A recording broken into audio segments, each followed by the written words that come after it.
My name is Michael. I founded a really small business called Cascadia Forest Therapy just after I got certified a bit over 3 years ago. As certified nature and forest therapy guide, I was certified with the Association of Nature and Forest Therapy.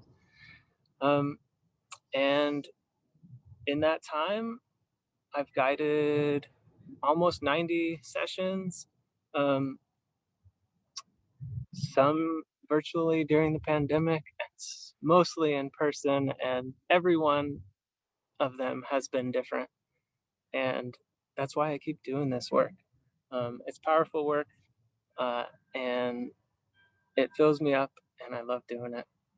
And so I'm hoping that today you can get a little taste of forest bathing um, in the way that I present it. Maybe it's something that you've experienced before, maybe not. Um, I'm sure many of you have done this type of thing on your own, self-guided. Um, there's a lot. There's a lot to it, and we only have an hour, so we're gonna get going. Let's get started with a little grounding exercise, so that we can come together in this virtual space, but in the places where you are. Also, importantly, we may be together online right now, but we're also together in the sense that we are connected to the earth wherever we might be. And let us take a moment to close our eyes and imagine whether you're actually sitting on the ground like I am, or if there's a concrete foundation that separates you and the ground, however it is, wherever you are. Let us just imagine as we breathe our connection to the earth. And that connection comes in many ways. You could find it as roots reaching into the ground, and you can find it in your breath that travels between you and nature.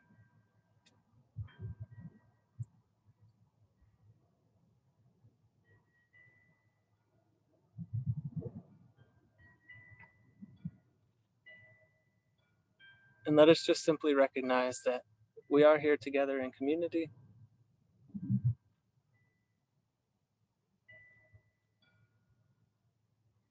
to have this shared experience.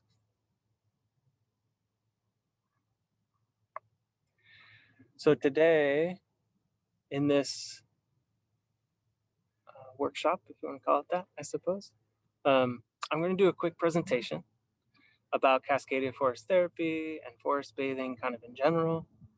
Then we're going to do a mini session. I'm going to guide a mini session. Normally sessions are like 90 minutes or 2 hours or 3 hours, but we'll get like a half hour of mini session, get a sense of it. And then lastly, we'll have a Q&A, five minutes or so, where we can chat and see what thoughts you have, answer any questions. All right. So if that sounds good, here we go. So Cascadia Forest Therapy, like I said, about 3 years ago, I founded this. I'm also a high school teacher. I teach outdoor recreation and leadership in the Highline School District, but this is a side passion of mine. As a company, we offer public and private sessions, contracted services, and we certify trails to be forest therapy trails. Coming soon, this is really exciting because right now, like I was like the second certified guide in the whole like state of Washington, and now in these last 3 years, there's more and more people becoming trained to be guides, which is a wonderful thing. And as we like grow together as a community, we've been talking, and we have plans in the works, and we started this process of turning Cascadia Forest Therapy into a nonprofit cooperative of regional guides.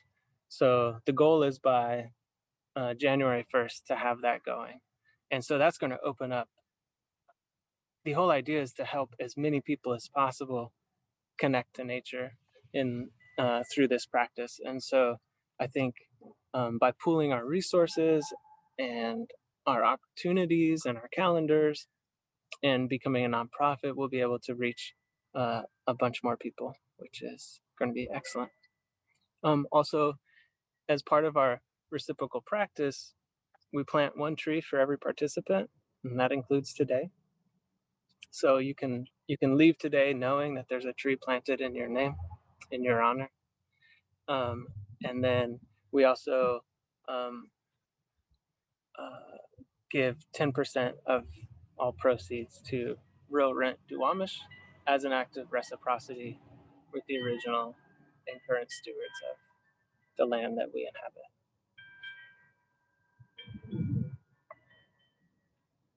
So forest bathing, you may have heard of it. You may have read about it in a magazine or newspaper or online. You may have done it, which would be awesome. It goes by other names. As you know, Cascadia forest therapy. I call it forest therapy. A lot in media generally, you'll hear forest bathing, which is like a short translation of Shinrin-yoku, which is where the term comes from. And Shinrin-yoku is a practice that was promoted and still is promoted by the Japanese health ministry. It started in the 80s to address the high stress culture. If you were to go to Japan and go on a forest bathing session, it would look different than the session that I'm giving you here. I've never gone there and done that, but I do know that that's where it comes from. And when I talk to um, one of my good friends who was born and raised in Japan, she says that her dad used to take her out and do Shinrin Yoku. And so she's like, it's a thing? Like it's a thing you can do? Like an event you could schedule? Because she was like, oh, that's just something we would do, you know? And we would just like go out on the weekend and do Shinrin Yoku. So part of the culture there. Whereas in our Western culture here, modern America, uh, it's not so much part of the culture to just go out and sit and slow down and just be in the forest. And so we turned it into a thing because we know it's good for people, and people need it. Um, as you can see, the nature connection, we need that nature connection because right now, today, in this society, finding ways to connect, and we are a highly connected yet very highly disconnected society right now, exacerbated by the pandemic. These things are highlighted, the realities that we live in. So I feel like this work is more important than ever. And this practice, as a wellness practice, a therapeutic wellness practice, is more important than ever. There's studies, lots of studies are happening, trying to figure out, and at UW too, trying to figure out what a dose of nature is. Right? The health, I forget what the group is called, um, but it's part of is it Health and Nature? Not quite sure. Maybe some of you are familiar with that, but it's pretty exciting work. And the studies come out. Stress reduction, cortisol, all of these things are going to happen when you're out forest bathing. But really, blood pressure, mood regulation, the psychological and the physiological benefits, they're there, and it's good. And the immune system boosting, that's all there, and that's all important. And that's often what gets reported on. But um, as a guide, I've come to, and having done this so many times, and led people through this so many times, I've come to know it in a more intimate way, and I'm going to share that with you in a second. We say in our practice that the forest is the therapist and the guide opens the door, because really, it's not about me and you as a participant, right? It's not between it's not a relationship between me as a guide and you it's really what it comes down to is a relationship between you and the forest and all the beings that surround us in nature, and that we interact with, and that we can deepen our relationship with. And this is one way to do that. This practice is one way to deepen our relationship, to rediscover, to re engage, to reimagine, to restory the way we go about interacting with the more than human world. I found that it's a relationship to self in this practice that I'm rediscovering. It's a relationship to time as I slow down in this practice and learn how to just be in nature. When we do this in a group, I'm learning uh, to rethink and reimagine how I relate with other people. And then, of course, um, the forest and all the beings in the more than human world that I'm interacting with and getting to know on a deeper level. And with that relationship comes responsibility. I'm given gifts. And then what do I do? What's the responsibility there? Um, and so there's this idea of reciprocity that I've come to know. And forest bathing is not an extractive endeavor, right? We're not like going into the forest, grabbing some medicine, and coming back out. You know, it's not like a resource to take from, it's a relationship to have. And so, what's that give and take in that relationship? And it's going to be something unique for you. It's going to be different than it is for me. And there's a beauty to that. That everyone can bring their own selves to this practice and have their own journey with it. And the third thing that I've come to know for forest bathing is that it's an embodied practice. Um, it's easy to call this like a mindfulness exercise, um, and there is some of that. But as I've developed my guiding practice, I try to tell people that we're releasing the thinking mind a little bit, and we're moving into our senses, into an embodied state where we're interacting with the forest through our senses, grounded in tenderness. It's really a sensory immersion. That's another way I hear some guides talking about it. They don't want to use forest bathing, or they don't want to use the term forest therapy, so they talk about it as like a sensory immersion in the forest. And that's really a good way to think about it also.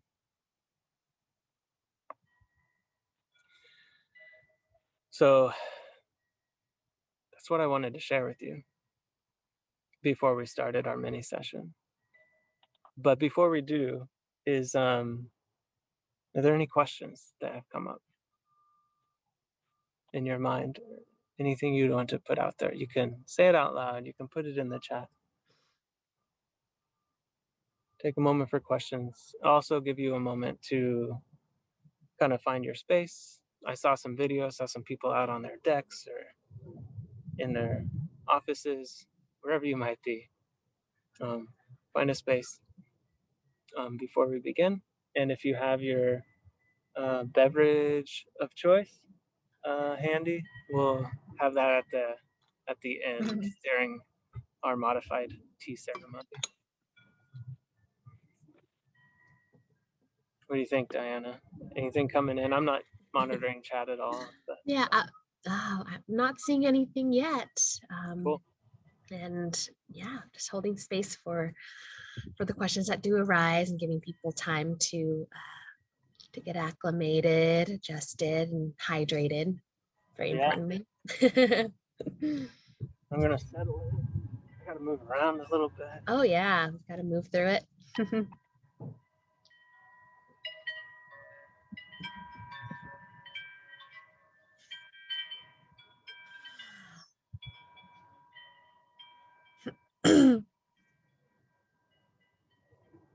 So that was pretty good, right? That was 15 minutes.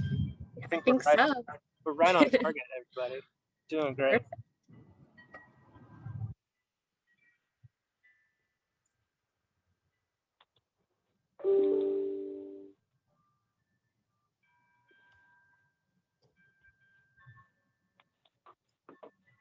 Okay, so this is going to be harder to keep this one on target because when I start and we kind of get into forest time and everything slows down, but we'll see. We'll do our best.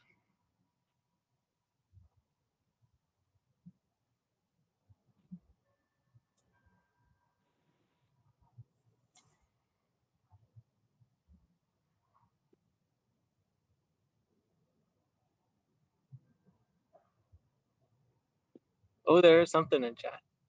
You are welcome for having time to settle. Yeah, very good.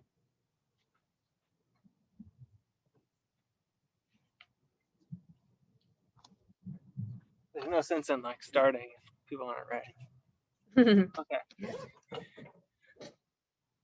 So normally with my students, I'd be like, all right, now give me a thumbs up if you're ready to go. And the thumbs up emoji or whatever you can do, the reactions. But there's 84 people in here. So we're not going to look for 84 thumbs up. I'm just going to assume that you have taken care of what you need to take care of. And we are going to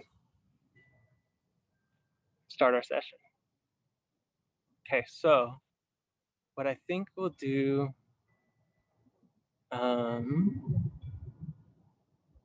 should I stop sharing? I think I'll stop sharing. You really don't need to be looking at the computer right now. What I'll do is stop sharing. I'm still spotlighted. That's cool. If you want to look at the trees behind me or something, you can if you have no access. But really, what I want you to do is be able to hear me, but not be, but be like interacting or engaging with the nature around you. So whether that's in your backyard, looking out the window, if it's an open window, even better. Or if you got a house plant or an office plant of some sort, nature is everywhere if we look hard enough, right? So no worries wherever you're at, you'll be able to do this. Okay, let's begin. And to begin, I'm going to invite you to close your eyes.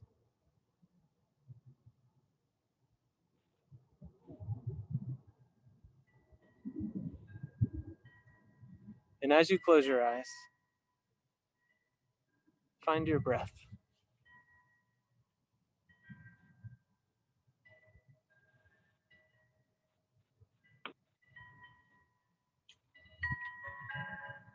Find your breath and follow it.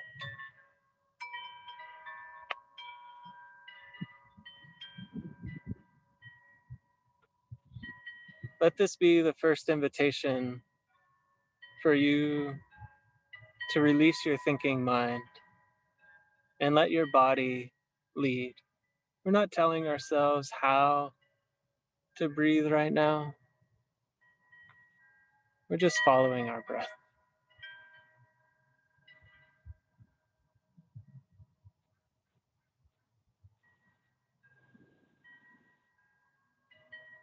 And as you continue to follow your breath, become aware of the threshold between your body and the world around you. As the air travels effortlessly through your nose, circulates throughout your body, and passes back out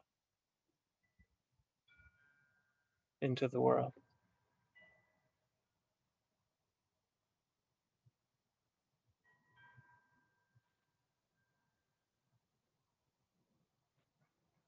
And then I'll invite you to bring your awareness and your attention to your sense of smell.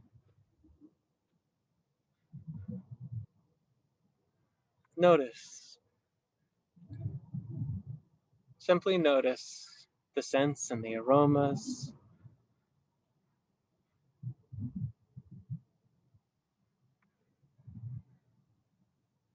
in the place where you are.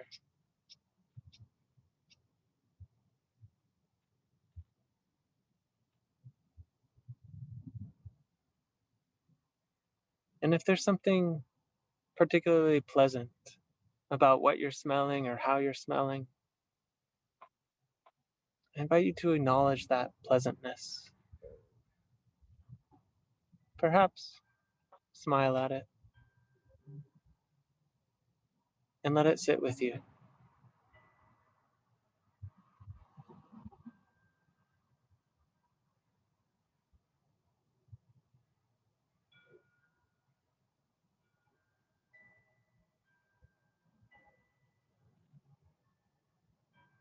Next, I'll invite you to shift your awareness and your focus from your sense of smell to your sense of taste.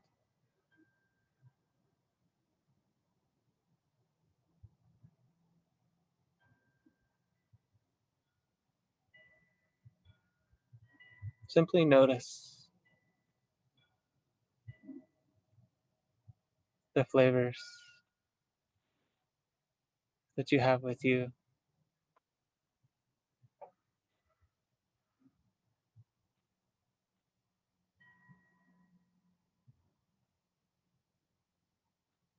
And then, as if you were sucking through a straw, I invite you to take a few breaths through your mouth. And as the air passes this threshold over your tongue, notice the qualities and characteristics, perhaps flavors even.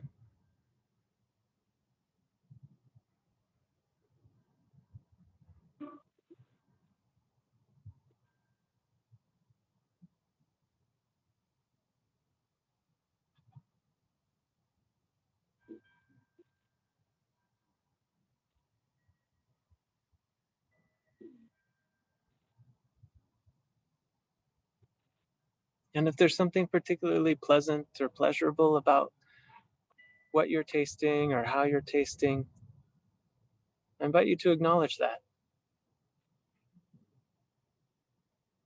Perhaps smile at it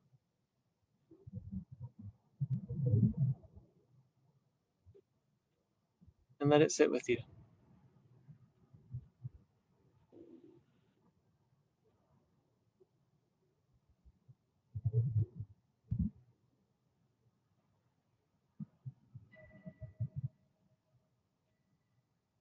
Next, I'll invite you to shift your focus again, this time from your sense of taste to your sense of hearing.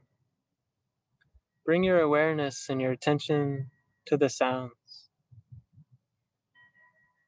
of the nature and the place where you are.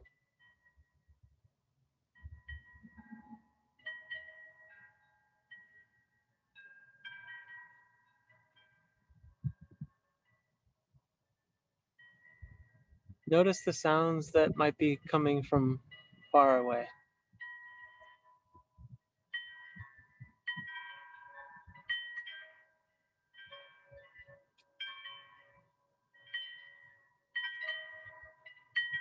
Notice the sounds that might be coming from nearby.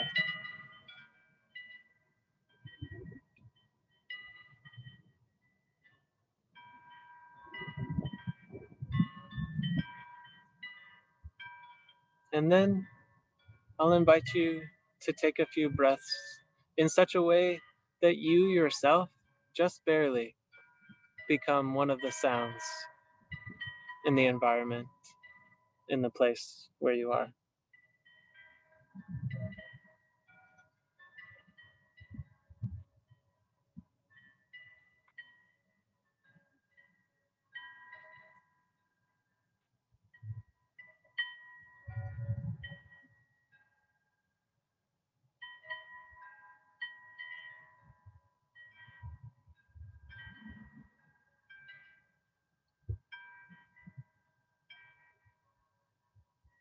And if there's something particularly pleasant or pleasurable about what you're hearing or how you're hearing, I invite you to acknowledge that.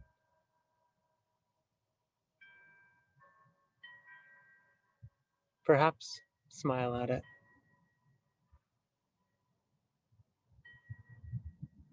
and let it sit with you.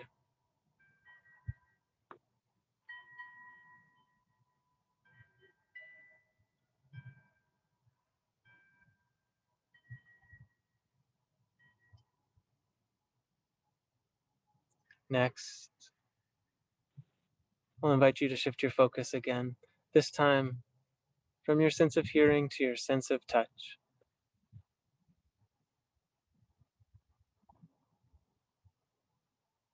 Notice. Notice where your awareness went with that invitation. Perhaps to your fingers, perhaps to your feet on the ground, perhaps to your skin. Wherever it went, that's perfectly fine. And follow it there. Again, letting your body lead.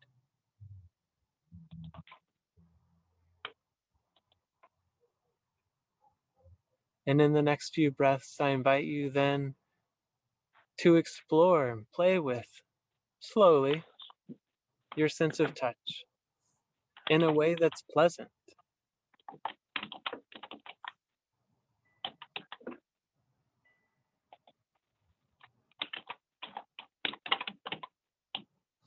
Letting your body lead.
And as you've explored your sense of touch,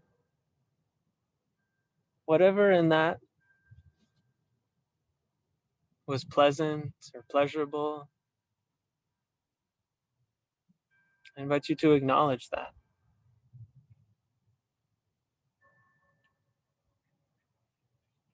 Perhaps smile at it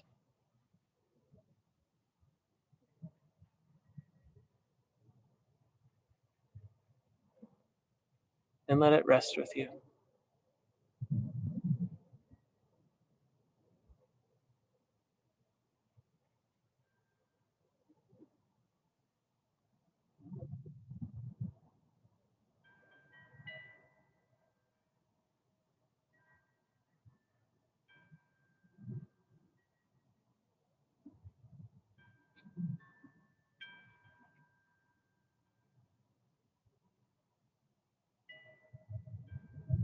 If your eyes are still closed, keep them closed. For in a moment, I'm going to ask you to open them. And when you do so, I'll invite you to open them slowly with intention, as if your eyelids were the sun breaking the horizon at dawn.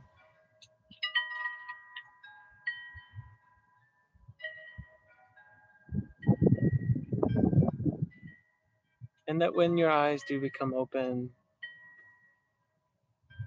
you might open not just your mind, but your whole self to a sense of curiosity and wonderment with whatever beings you're sitting with. And so, if you haven't already, in the next few moments, when the moment feels right for you, I invite you to open your eyes.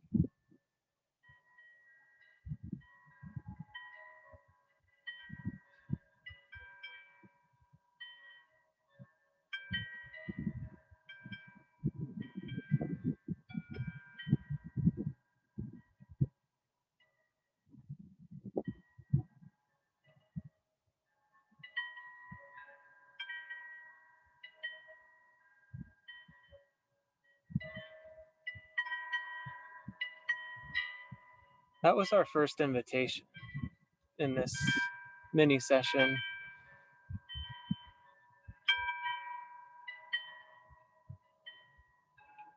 Normally we would have an invitation to share in between the other invitations. But for today, right now, I think it makes the most sense for you to just share a response with yourself or the beings you're sitting with. Maybe not out loud, but you can. And so the prompt for this round of sharing is, what are you aware of right now?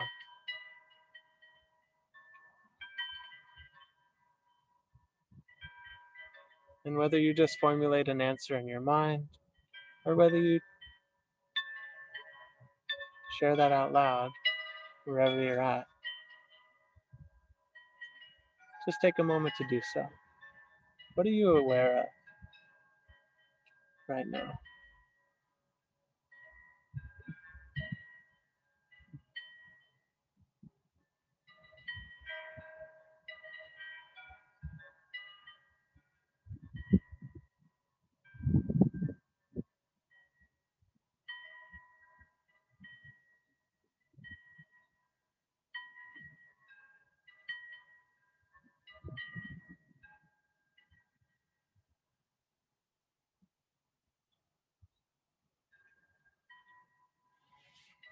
Thank you for sharing. The next invitation is called What's in Motion. So, with whatever senses you'd like to use in the place where you are, if you're in a place where you can get up and move around, I invite you to slowly wander. If you're comfortable where you are, seated, looking out the window, whatever it might be, that's great too.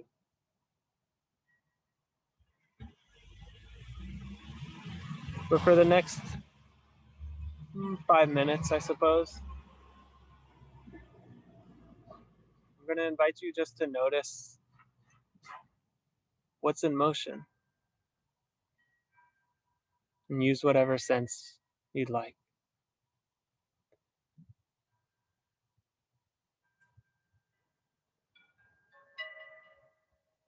I'll call you back to the group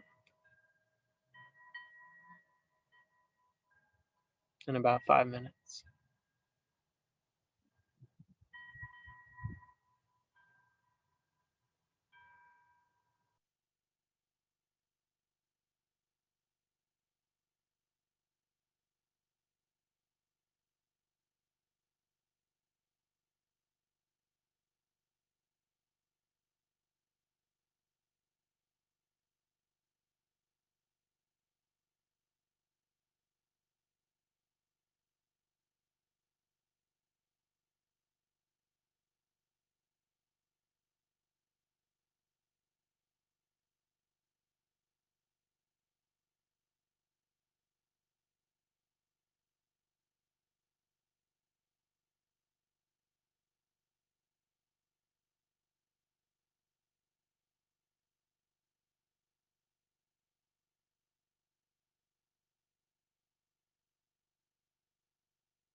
I'll come on back to the group.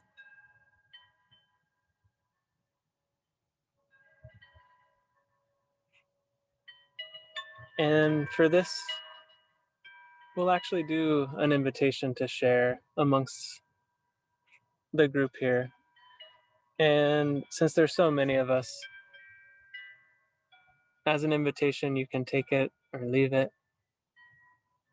No pressure. But if you'd like to, share, what are you noticing? You can type that in the chat and we could just have a waterfall of responses. So I'll leave a minute, 60 seconds or so. If you'd like to share, what are you noticing? Feel free to do so.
Wonderful, thanks.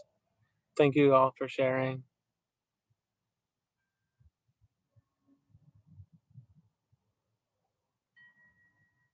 And thank you for not sharing.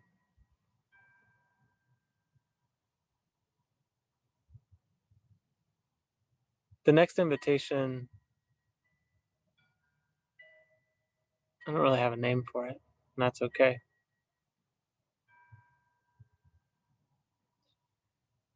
What I'm going to invite you to do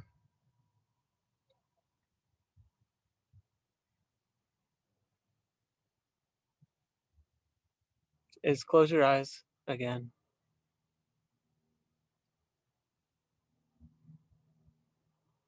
and bring your awareness to your heart space, your chest,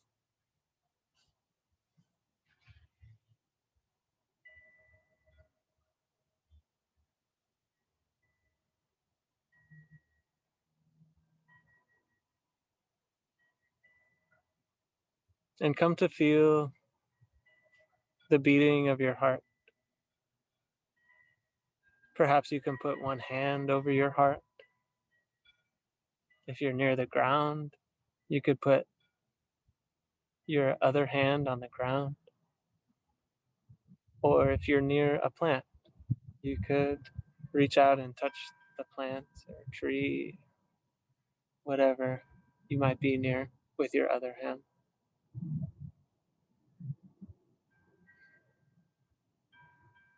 And as you feel the beating of your heart, I invite you to imagine the vibrations of that beat pulsing outward from your body like waves, ripples on a pond, emanating outward.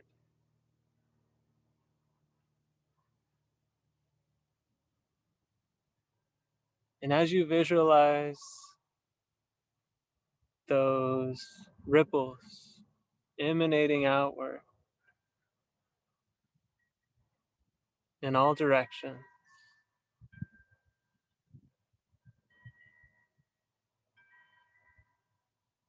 use your imaginal sense.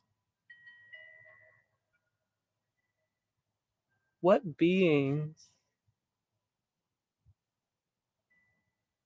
are those waves of your heartbeat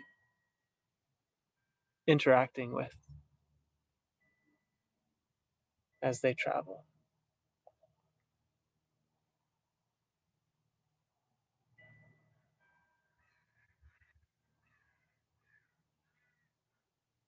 Take a few moments just to play with that imagination, that imaginal sense of connection, of where your heartbeat interacts with the beings around you.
It may feel a bit premature, but I'm going to invite you back already. And I'm going to start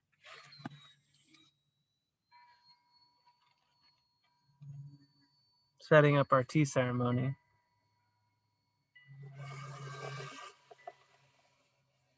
And as I do this, feel free to share in the chat. That's better. Feel free to share in the chat again what you're noticing, what you're aware of.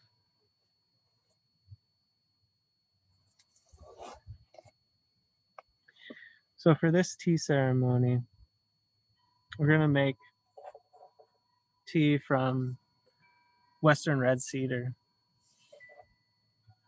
And this is how we always end our forest bathing sessions. It's a way to integrate the forest within us, to really highlight the sense of taste and to bring closure to our experience together. Western red cedar is the tree of life for the indigenous people of the land that we inhabit here, the Coast Salish, and where I sit specifically right now, the Duwamish. And so it's with a deep respect gratitude and reciprocity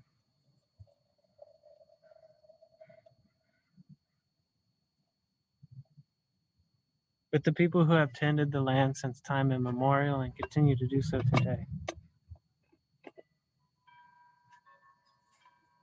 That I prepare a tea to share with each of you.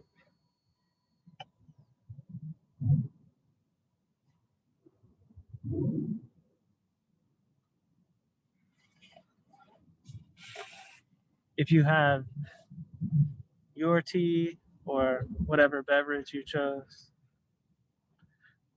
now would be a good time to gather that.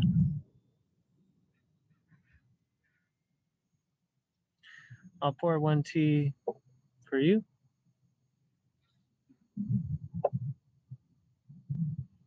and one tea for me.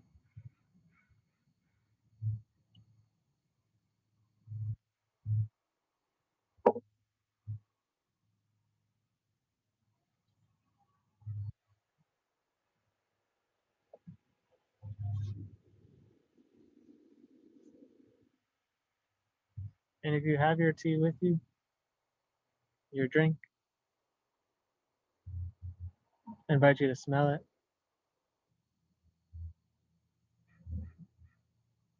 and taste it together.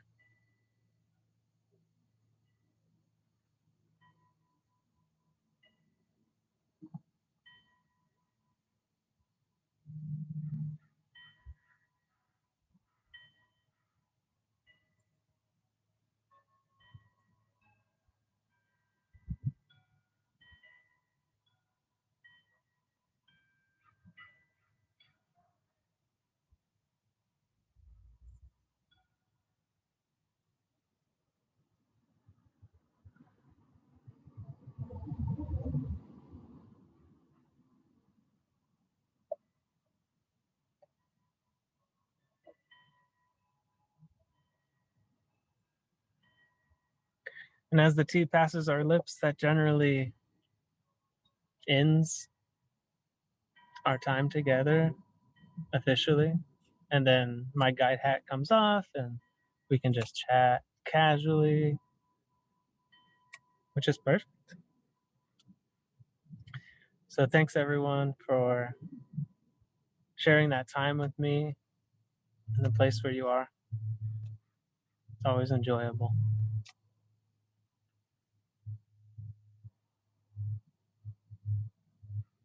Diana, I think we can open it up.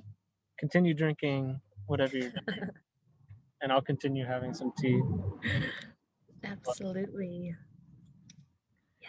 Thank you. Actually, I can share screen again because there was a couple more slides I have. And I'll move this back up. There we go. So we did our mini session. Check. Oh, yeah. Q&A. There it is. Flash.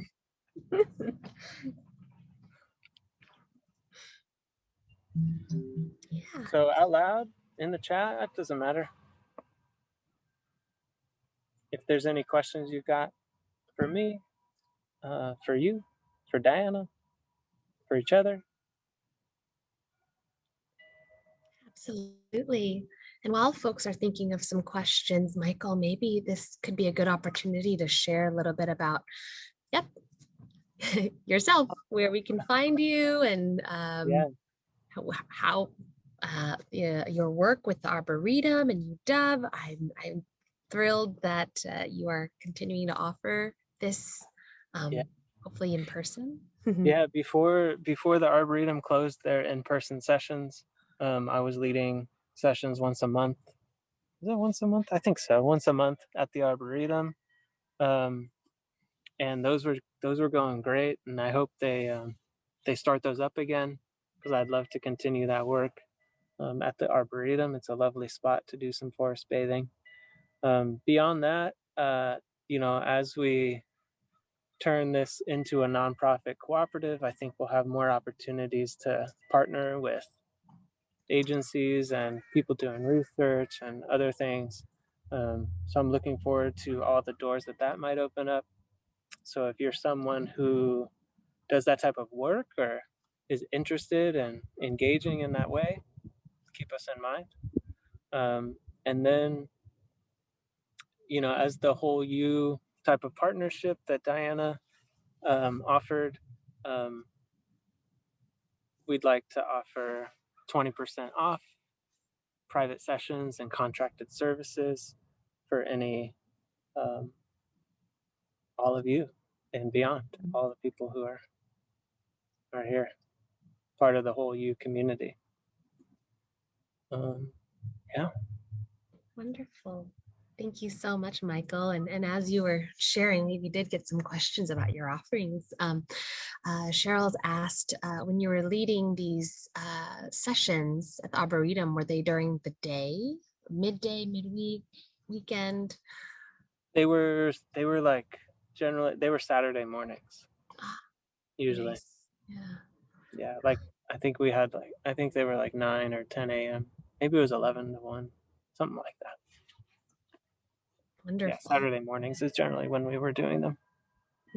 And we're keeping our fingers crossed that they will come back. Yeah. One other question that we got here was about your time as a forest therapy guide. How does one become a certified forest therapy guide? There's many organizations out there, not many, but there's a few. ANFT, the Association of Nature and Forest Therapy, has been certifying guides for the longest amount of time. They're kind of the leader in the certification movement, I suppose.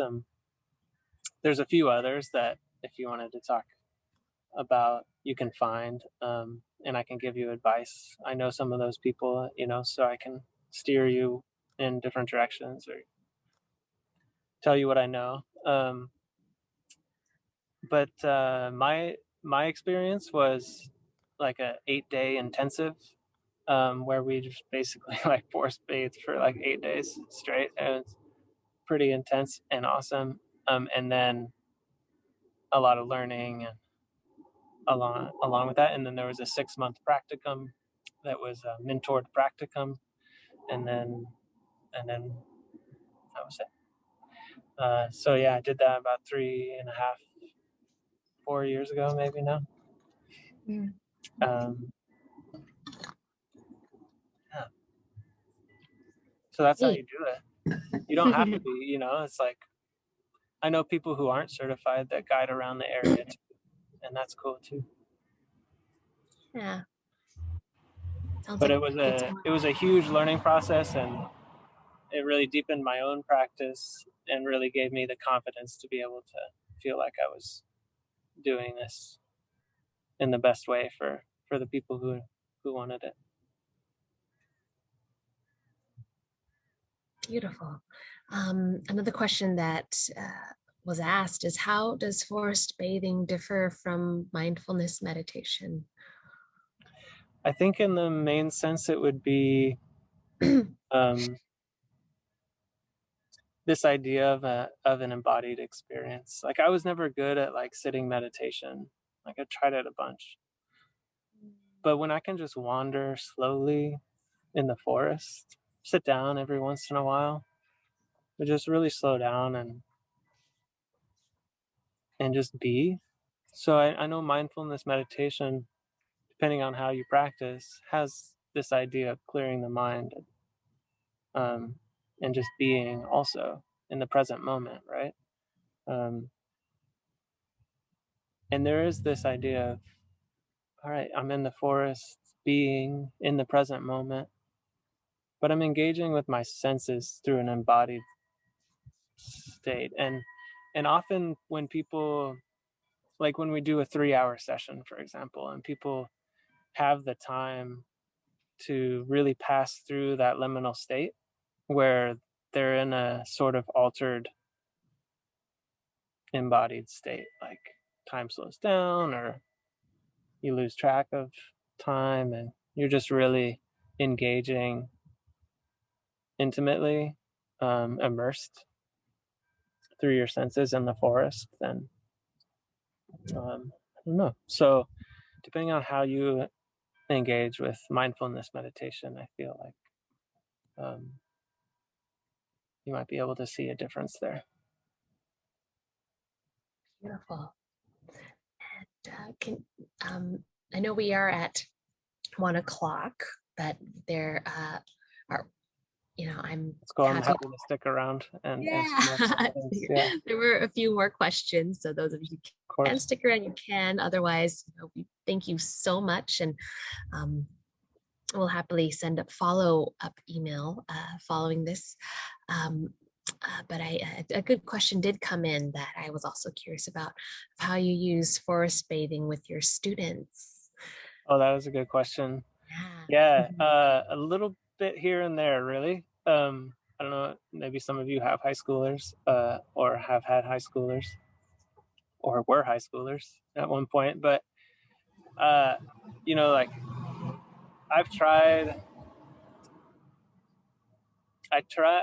I tried one time to like do a full session with students, um, and it was a failure. And it was a failure because uh, not all of them wanted to be there. And Mhm. so that was like a huge lesson for me. Uh, like you can't really come and do forest bathing unless you're there voluntarily. And so I work in invitations and ways to connect with nature and to slow down with my students when we're outside. Um, Little by little, I'll introduce it here and there. And then by the end of the year, after we've built the relationship and they trust me, and um, then we'll try some longer sessions. But um, yeah, I build it slowly. Very true, very valuable information. And I love what you said there about extending an invitation. Mm-hmm. um, and it looks like there's one more question, although I'm not quite sure of the context. There was a question about your forest bathing work, and I'm trying to connect some pieces here. If this is an add-on to your ropes challenge work. Oh, Yeah. um, so it's more like the ropes challenge work is an add-on to Ah, the forest okay. bathing. So we offer one of the things we offer is like team retreats for corporate or educational nonprofit teams, um, team building retreats. And so I'm a certified like challenge course instructor as well. And so and I have a couple partners who also do that. And we offer like half day or full day retreats where we mix forest bathing and like ropes course, challenge course type team building work.